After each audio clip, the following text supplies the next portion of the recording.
Cela promet d'être complexe. Le nouveau Premier ministre veut revoir le délicat dossier de la réforme des retraites. On ne va pas tout remettre en cause. Cette loi a été votée dans des conditions très difficiles. En tout cas, je vais ouvrir le débat sur l'amélioration de cette loi pour les personnes les plus fragiles, et je le ferai avec les partenaires sociaux. Accueil très réservé de certains syndicats. Plusieurs appellent à manifester le 1er octobre prochain contre la retraite à 64 ans. La CGT indique se faire peu d'illusions sur Michel Barnier. Le plus dur de la réforme reste dans ce qu'il dit. Donc nous, on ne veut pas une amélioration cosmétique de la réforme, nous voulons une abrogation de la réforme. C'est évidemment ce que demandent 80% des Français. Le Rassemblement national reste aussi opposé à la retraite à 64 ans. Il attend des précisions sur les axes de cette possible révision.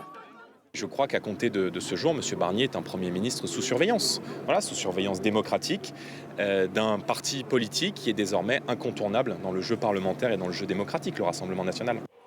La réforme des retraites a été adoptée dans la douleur en mars 2023 grâce au 49.3.